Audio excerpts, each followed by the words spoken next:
A chilling memory from my childhood still haunts me to this day. It was a crisp October in the Catskills, New York, where my family had decided to take a vacation. The resort, nestled in the midst of dense forest, seemed isolated, yet it attracted numerous families with children.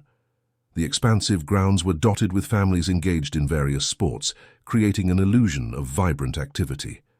At the tender age of 8, I was socially awkward and shy, often shadowing my older brothers, Josh and Eric, who were 3 years my senior. On this particular vacation, my brothers formed a close bond, leaving me to navigate the resort on my own. Seemingly engrossed in playing with my siblings, I slipped away to explore the sprawling resort. Wandering along the cement pathway that encircled the entire area, I passed families engaged in bocce-ball and croquet. My little brother Craig always accompanied my parents, leaving me to my own devices. Intrigued by the prospect of discovering something exciting, I ventured into the activity hall building, where I stumbled upon the arcade my dad had mentioned earlier. The arcade was impressive, featuring an array of classic games and pinball machines. As I scanned the room for a game to play, my eyes were drawn to a peculiar corner with a fogged-up square glass window. Peering through the obscure glass, I discerned a humanoid figure standing there motionless. The glass made it difficult to see clearly, but I assumed it was a Halloween decoration meant to spook the kids. Choosing to ignore the eerie figure, I immersed myself in playing the Simpsons arcade game. However, the mysterious presence on the other side of the foggy glass continued to unsettle me. After losing the game, curiosity got the better of me, and I approached the door again. This time, I pressed my face against the glass only to be horrified, as the blurred face of the figure transformed from a neutral expression to a sinister smile. It was no decoration. It was a real person. Terrified, I retreated from the arcade, but couldn't shake the feeling of unease. Eventually, I mustered the courage to open the door, revealing a dark hallway with an inexplicable, eerie atmosphere. Though I saw no one, the darkness seemed to conceal potential dangers, and I hurried back to our room.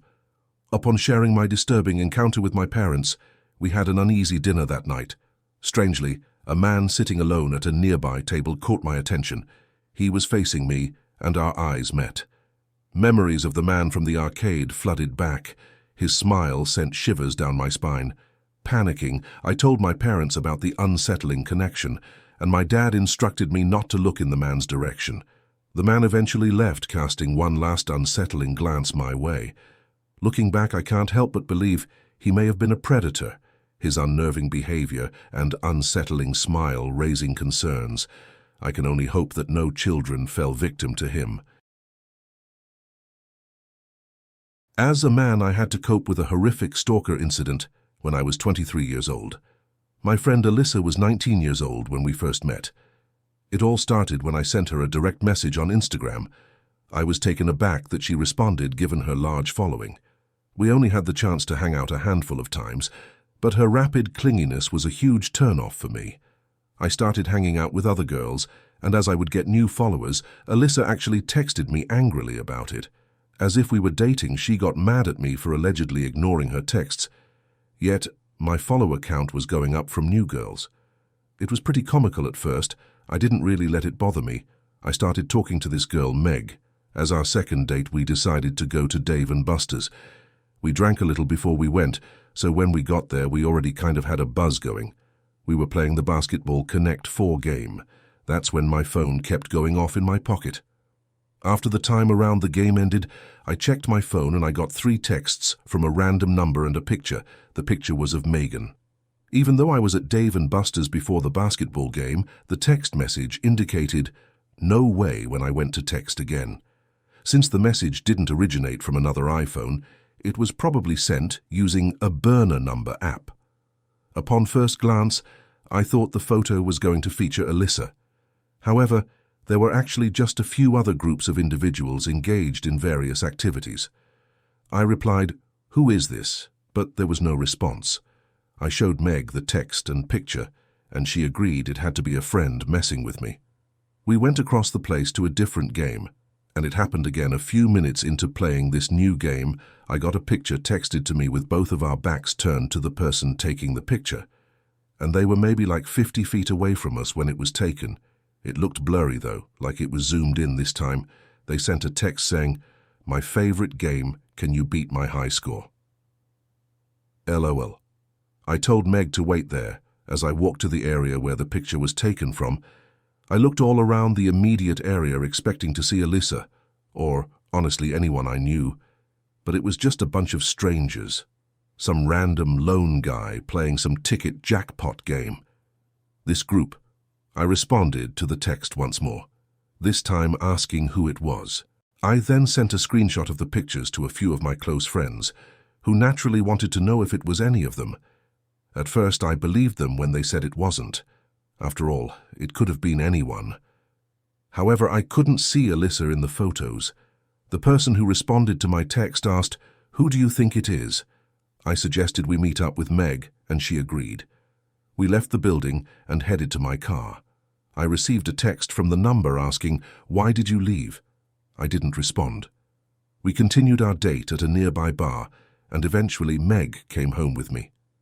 Even though the number was the same, Meg and I were still in our room when I received a text message. New content, including images. The text said, "What a lovely house, come outside," and the picture was of my house now. This was a direct threat. This was not a joke anymore. I wasn't sure if whoever it was still outside my house or not. Until I heard a window break from downstairs, I grabbed my Glock 19 for my nightstand and charged downstairs and out the front door. I saw a big guy in front of the house with a big metal baseball bat in his hand. He was acting tough until he saw my gun. Then he dropped the bat and put his hands up. I yelled to Meg inside to call 911 as I had my gun pointed at the man. I recognized him to be one of the lone men at Dave & Buster's playing some ticket jackpot game, which now that I think about it, he was probably just pretending to be playing. I asked him who he was and why he was following me. He immediately said that he was Alyssa's brother, and that basically he was trying to stick up for his sister. I yelled at him that there was nothing to stick up for. All I did was stop answering her. He claimed that Alyssa told him that I hit her, which I screamed at him that was complete. I only hung out with her a few times and lost interest. I even went as far as to call them both batshit crazy, and he responded saying, "Please don't call the cops." But Meg did, and when they showed up, it was an easy arrest for the police. In the most heartwarming revenge ever, I emailed a video of the event to Alyssa. She didn't respond, but I knew she saw it. It goes without saying that Alyssa's insane brother paid for the window, and since then, nobody of them has attempted to touch me again. When I was a young kid, our entertainment options were more mainstream in society, long before smartphones and advanced video games became ubiquitous. Going to the arcade was one of the most enjoyable activities for a child. There was an arcade right by my school that my friends and I would frequent after school or on weekends. One day my friend Connor and I decided to visit the arcade right after school. It was somewhat quiet that day due to a storm, and aside from a few other kids, we had the place to ourselves. The age range of the people there was around 10 to upper teens. Connor and I were engrossed in a game of Street Fighter when an older guy, looking back now, probably around 35, started watching us play. To us at the age of 10, he seemed super old. Connor and I exchanged smirks as we both noticed his awkward presence. The man started commenting on our gameplay, cheering us on and making remarks on every move we made. Initially we left, thinking he was trying to be funny, but he didn't know when to stop, making the situation increasingly uncomfortable. He watched us play the entire match, and had he not been there, we would have played another. However, we decided to move to something else to get away from him. As we migrated to the air hockey tables, the guy followed us, initiating a conversation. He introduced himself, but I don't recall the name he gave. He offered to pay for our game of air hockey, and being 10-year-olds who cherished our quarters, we accepted.